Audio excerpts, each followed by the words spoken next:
Halo Sobat Nime, selamat Hari Raya Idul Fitri bagi teman-teman yang telah merayakannya. Ketika lontong udah habis, bakso udah dikunyah. Sambil nunggu lapar lagi ya, kita gas lagi yuk. Magic Emperor, langsung aja kita gaskan. Mereview sedikit dari part sebelumnya, Yun Hai sebagai patriark dari keluarga Luo. Bocah ini, ia pun berhak mendapatkan gelar keluarga bangsawan. Dan sebagai simbolnya, kalau keluarga Luo telah benar-benar menjadi keluarga bangsawan agung, Yun Hai sebagai patriark, ia pun berhak mendapatkan jubah khusus yang telah disiapkan oleh kekaisaran. Iya, terima kasih Yang Mulia Kaisar, sambut dari Yun Hai ketika ia mengenakan jubah bangsawan agung. Namun di sini bukan cuma Yun Hai aja, tapi di sini Kaisar ia juga melirik ke arah yang lainnya, yaitu Yun Shang. Maka dari itu, Luo Yun Shang, nona muda keluarga Luo, majulah, menghadaplah kepada diriku, ujar dari Kaisar. Dan benar saja, kini dipanggil oleh Kaisar untuk menghadap, membuat Yun Shang. Ia pun melangkah maju ke sisinya Yun Hai dan juga ia langsung berlutut. Sembari ia berujar, semoga Yang Mulia panjang umur dan juga hidup makmur. Tapi di dalam hati Yun Shang ia pun juga berujar, jika seorang pria dianugerahi jubah sebagai patriark bersamaan dengan gelar bangsawan agung, lantas kenapa Kaisar harus memanggil diriku juga, pikir dari Yun Shang. Dan ternyata di sini Kaisar ia juga mempersembahkan gelar untuk Yun Shang, yaitu Luo Yun Shang, seorang putri bermartabat, berbudi luhur, serta kuat dan juga setia. Setelah kemalangan yang terjadi kepada keluargamu, kau tetap sabar menghadapi itu semua, menghadapi kesulitan dan juga berhasil membesarkan adikmu, dan juga kau telah menjaga klan Luo tetap ada. Maka dari itu, kau adalah seorang contoh budi pekerti untuk semua orang yang ada di Tianyu ini.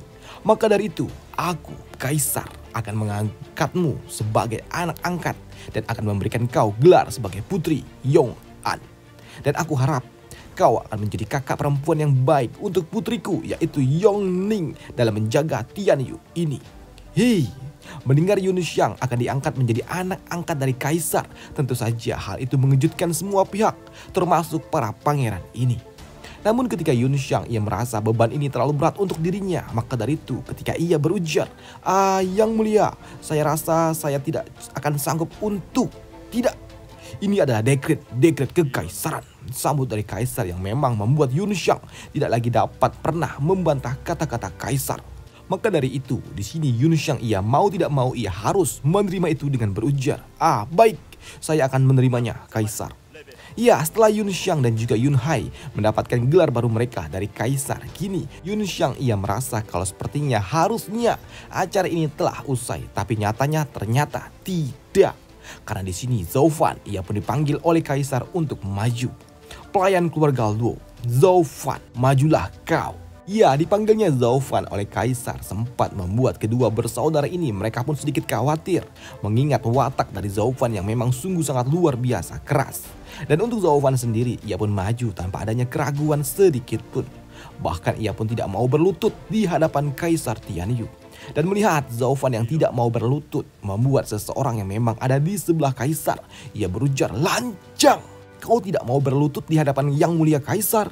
Diam! Kaulah yang lancang, kau berbicara seperti itu saat Kaisar sedang tidak berbicara. Kau mencoba untuk menjilat orang lain, apakah kau pikir kau lebih baik daripada Kaisar? Sambut dari Zhou Fan yang memutar kata-kata dari seorang pelayan yang memang ada di sisinya Kaisar. Dan itu juga membuat pelayan itu pun menjadi panik. Dan Kaisar ia pun lalu mengambil alih perannya dan ia juga berujar, mundurlah. Tapi di sini Kaisar yang memang tidak melihat Zhou Fan mau berlutut di hadapannya, membuatnya pun bertanya, Zhou Fan, kenapa kau tidak mau berlutut? Iya, Yang Mulia, kedua lutut saya sedang terluka dengan karakter Anda Yang Mulia, yang sangat cemerlang dan juga yang bijaksana. Saya yakin Anda tidak akan pernah mempersulit pelayan keluarga bangsawan masa depan ini. Sedangkan di dalam hati, Zhou Fan pun juga berujar, kau sebelumnya telah mengatakan kalau keluarga Luo kami tidak tergantikan dan dibutuhkan untuk menjadi pilar dari pondasi kekaisaran. Dan kau tidak akan pernah mungkin akan mempermasalahkan hal kecil ini, ya kan? Hanya penguasa yang menyedihkan saja yang akan melakukan hal itu. Dan jika kau melakukannya, memaksa aku untuk berlutut, kau akan mempermalukan dirimu sendiri.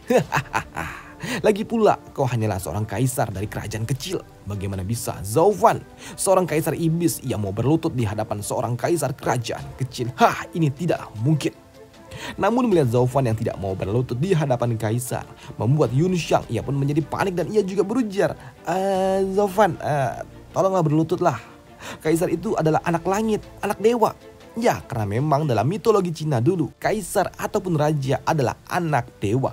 Dan untuk kaisar sendiri yang telah terjebak dengan kata-katanya sendiri, membuat dirinya pun tidak memiliki pilihan lain selain membiarkan Zhou Fan untuk tidak berlutut di hadapannya. Maka dari itu, di sini kaisar ia hanya dapat berujar, Zhou Fan, kau sungguh sangat pantas menjadi pelayan keluarga Luo, dan reputasimu itu benar-benar bukan hanya sekedar rumor belaka. Kalau begitu baiklah, Zhou Fan, terimalah gelar untuk dirimu, pelayan Zhou, karena keberanianmu dan juga kecerdasanmu dalam mempertahankan keluarga Luo yang telah melalui banyak sekali rintangan yang sungguh sangat sulit dan setia serta peduli terhadap keluarga. Maka dari itu, aku menganugerahkan kau dengan gelar pilar kekaisaran sebagai pelayan terbaik di bawah langit. Maka dari itu, kau memiliki kekuasaan atas 3 pasukan dan juga pengusung kekuasaanku, ujar dari kaisar. Dan dalam arti lain, Zhou Fan ia mendapatkan hak untuk dapat mengendalikan pasukan militer kekaisaran langsung di bawah kendalinya, dan itu tentu saja membuat mereka semua termasuk Marshal Dugu yang mendengarnya benar-benar syok. Bahkan di sini Marshal Dugu di dalam hati ia juga berujar, Kaisar, bukankah ini terlalu berlebihan? Yang mulia Kaisar, apa yang Anda lakukan ini? Apakah Anda akan menyerahkan kekaisaran ini kepada bocah itu? Sedangkan untuk Perdana Menteri Zugi, ia juga berujar di dalam hati, orang tua bodoh. Dia benar-benar sudah tidak lagi sabar dan ia ingin segera mempercepat kekacauan ini. Dia benar-benar ingin menggunakan bocah ini untuk dapat memulai itu semua. Kaisar, kau benar-benar orang yang tidak tahu diri. Dan untuk Zhou Fan sendiri, setelah ia mendapatkan gelar itu, tentu saja Zhou Fan ia mendapatkan simbol sebagai pelayan kekaisaran terbaik, yaitu sebuah jubah. Jubah berwarna ungu. Dan tentu saja hal itu membuat Tuan Lengu Chan yang melihatnya ia benar-benar syok. Dan ia tidak menduga kalau ternyata kaisar benar-benar akan melakukan hal ini untuk Zhou Fan. Ia memberikannya gelar pelayan terbaik di bawah langit, yang artinya itu seharusnya adalah milikku. Aku benar-benar tidak terima bocah itu mendapatkannya. Tidak. Dan melihat kaisar melakukan hal ini membuat putra mahkota ia pun juga berujar, Yang mulia ayahanda, Anda sungguh tidak pantas untuk dapat melakukan hal ini. Mohon pertimbangkan kembali, Yang mulia. Ya, dan hal itu pun dibenarkan oleh seluruh pasukan yang memang ada di bawah kendali dari putra mahkota, yang sontak juga berujar, Yang mulia, mohon pertimbangkan kembali. Yang mulia, mohon pertimbangkan kembali. Ya, mendengar hal itu terus-terusan berulang-ulang membuat kaisar yang mendengarnya benar-benar kesal, dan ia juga berujar, diam. Ini adalah dekret kekaisaran.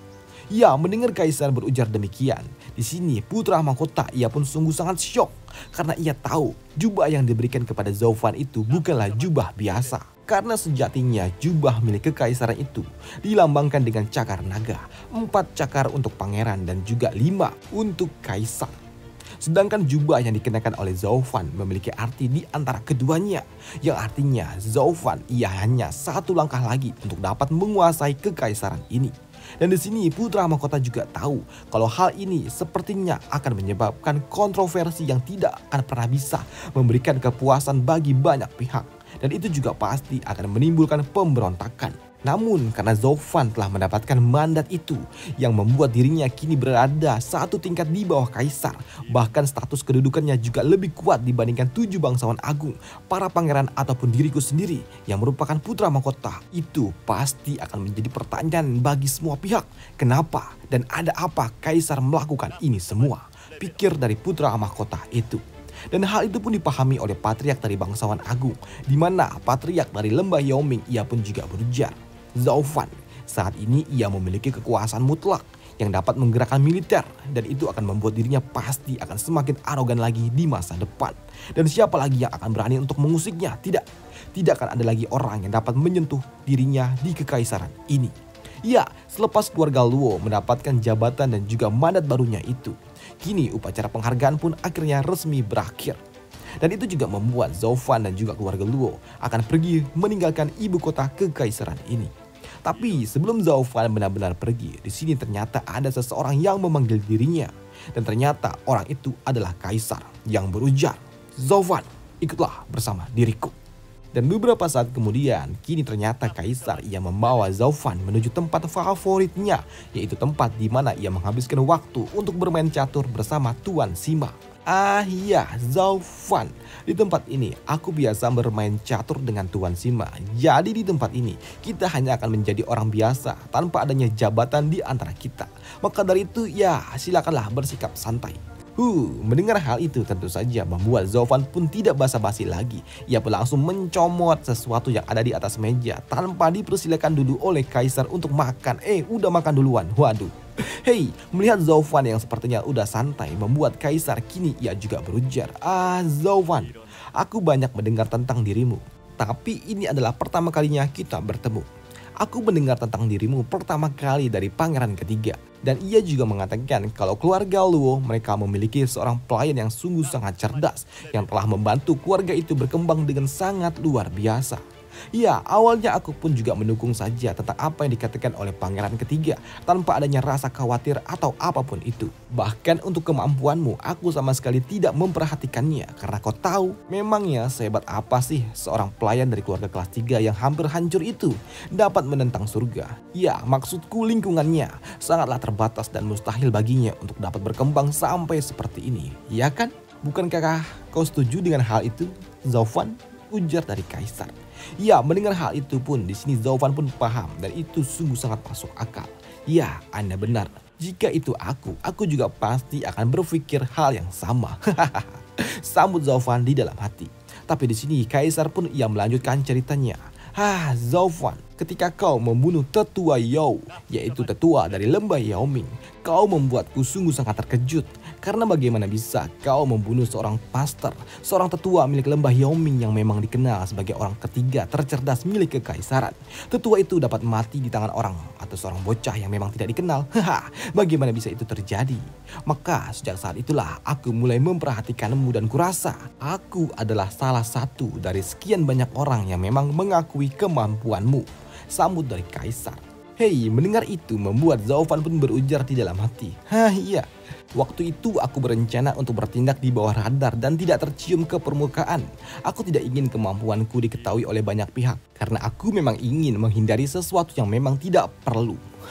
Tapi nyatanya waktu itu Ning, dia muncul dan situasi di tempat itu juga memaksaku harus mengerahkan kemampuanku. Zaman Edan. Saat itu juga lembah Yaoming selalu saja muncul dan terus memberikan perhatian untuk dapat menangkap diriku. Dan itu sungguh sangat mengganggu langkahku dan aku menghabisi mereka semua. Dan kalau aku pikir-pikir, aku tidak setenang yang aku pikirkan. Aku tidak diam-diam mematikan, tapi kurasa saat itu aku lebih seperti seekor binatang buas yang menerobos paksa menentang segalanya. Tapi ya, aku rasa itu juga tidak buruk. Aku suka menerobos dengan cara yang seperti ini karena itu sungguh sangat menyenangkan, menyegarkan. Benar, itu sungguh sangat menyenangkan. Ujar Zaufan di dalam hati. Dan untuk Kaisar sendiri yang melihat Zaufan sempat terdiam beberapa saat membuatnya pun berujar, Zaufan, kau tidak perlu merasa bersalah atau apapun itu. Aku paham akan situasimu. Seorang pria yang sabar sepertimu takkan pernah menghadapi musuh yang kuat dengan secepat itu. Tapi kau layaknya sebuah emas yang memang tidak akan pernah kehilangan kilauannya. Atau bagaikan berlian di antara para pasir yang memang tidak dapat bersembunyi. Suka ataupun tidak, kau pasti akan bertemu dengan situasi yang seperti ini. Hanya saja kau terlalu menyilaukan kekaisaran ini. Bahkan aku aja hampir buta karena kau. Namun setelah kejadian besar itu juga, setelah kau membunuh para tetua milik lembah Yaoming, hatiku juga sedikit tenang. Karena memang beberapa bulan kemudian kau melakukannya lagi. Kau bertarung dengan luar biasa di Menara Huanyu dan kau membunuh para tetua milik keluarga bangsawan agung. Dan kau juga tahu itu benar-benar membuatku sangat takut. Aku ingin membantu keluarga Luo untuk dapat membentuk keseimbangan, tapi kau telah menjadi seekor anak ayam yang telah aku besarkan dan hampir saja kau mematuk serigala hingga mati. Kau hampir saja merusak segalanya, nak. Aku bahkan juga sempat berpikir untuk melenyapkanmu. Namun, aku juga berpikir apakah itu adalah pilihan yang baik? Aku pikir tidak. Hei, mendengar kata-kata dari kaisar yang berputar-putar membuat Zofan pun yang mendengarnya sedikit kesal dan ia juga bosan. Maka dari itu di sini Zofan ia pun berujar, maaf yang mulia, maafkan saya yang sebesar-besarnya. Saya sepertinya terlalu gegabah dan hampir saja merusak rencana Anda. Saya sungguh malu akan diri saya sendiri. Namun di dalam hati, kata-kata yang kau keluarkan itu sungguh terdengar sangat tulus, namun tidak mengandung sedikit pun kebenaran. Kau berkata tentang keseimbangan dan juga yang lainnya. Padahal sebenarnya kau ingin sesuatu yang sebaliknya, ya kan? Yaitu kau menginginkan sebuah kekacauan. Kaisar, kau sungguh sangat licik. Ya, untuk kaisar sendiri yang saat ini melihat ke arah Zofan, sepertinya ia juga berpikir akan suatu hal yang memang tidak dapat dijelaskan. Karena memang dari tatapan sinis, tiba-tiba saja berubah ke arah ceria dan ia juga berujar, ya udah, tidak apa-apa, lupakanlah, itu hanyalah masa lalu. Dan setelah melihat perkembanganmu, saat ini aku barulah sadar kalau apa yang dikatakan oleh pangeran ketiga itu ternyata benar adanya. Kalau kau sungguh orang yang penuh dengan bakat yang sangat luar biasa. Kalau tidak, bagaimana mungkin kau bisa membuat banyak sekali kekacauan ini, ya kan? Maka dari itulah aku telah membuat keputusan yang cukup sulit, yaitu aku harus mengirim Marshal Lugu ke kota angin untuk dapat melakukan misi penyelamatan. Dan apakah kau tahu alasan kenapa aku melakukannya? Ya, saya sangat paham dan terharu atas bantuan yang luar biasa untuk keluarga Luo kami dari Anda yang mulia kaisar. Sambut dari Zofan. Tidak Zofan, itu bukan untuk keluarga Luo, tapi itu untuk dirimu. Tidak kaisar. Saya sangat terkejut dan merasa tidak pantas menerima pujian dari Anda, sambut dari Zofan. Tidak Zofan, kau sungguh sangat luar biasa. Apakah tidak ada yang tidak berani kau lakukan? Kau sungguh sangat luar biasa. Aku sangat menghargai kekuatanmu dan kejadian yang setelahnya itu telah membuktikan bahwa keputusanku itu ternyata benar adanya karena telah mendukung keluarga lu dan kau belum pernah sekalipun mengecewakanku. Maka dari itulah Zofan, apakah kau tahu kenapa aku memanggilmu ke tempat ini? Ya, izin arahan yang mulia. Ya, apa pendapatmu jika kau menjadi seorang Perdana Menteri? Ya, inti dari pembicaraan mereka yang memang berputar-putar itu ternyata hanyalah kaisar ia ingin agar Zofan menjadi seorang Perdana Menteri. Waduh, panjang ceritanya kesana kesini, ternyata intinya cuma satu. Minta Zofan jadi Perdana Menteri. Udah, itu aja. Waduh. Ya, oke, lanjut. Tapi di sini Zofan yang mendengar hal itu membuatnya berujar, yang mulia, kekaisaran ini telah memiliki Perdana Menteri, yaitu Perdana Menteri Zugi. Iya, kau benar. Di kekaisaran ini terdapat 3 orang tercerdas, yaitu Tetua You yang hanya tahu cara memanipulasi dengan cara rencana-rencana kotornya. Dan yang kedua adalah Leng Wuchan yang memang memiliki bakat yang sangat luar biasa dengan karakteristiknya yang sangat licik, tapi ia kurang berambisi. Dan yang terakhir adalah Perdana Menteri Zugi yang memang ia adalah kandidat terbaik yang saat ini kita miliki, yang telah menjabat sebagai Perdana Menteri selama beberapa dekade dan perilakunya memang sungguh sangat luar biasa. Tapi Zugi Changfeng itu, dia sama seperti diriku, sama-sama sudah tua. Maka dari itu, setelah aku tiada, apa aku hanya bisa meninggalkan 1 orang tetua saja? Dan itu adalah sesuatu yang tidak aku inginkan dan begitu juga pewarisku. Mendengar itu membuat Zofan pun paham akan maksud tersirat itu. Ternyata kaisar ia ingin mempersiapkan para pangeran untuk dapat menjadi kaisar yang selanjutnya. Bahkan di sini kaisar ia sungguh sangat percaya dengan Zofan. Bahkan ia yakin kalau Zofan ini lebih baik daripada Zugi Changfeng. Dan di masa depan aku percaya kalau kau bisa memimpin kekaisaran ini untuk menjadi lebih baik lagi sebagai Perdana Menteri.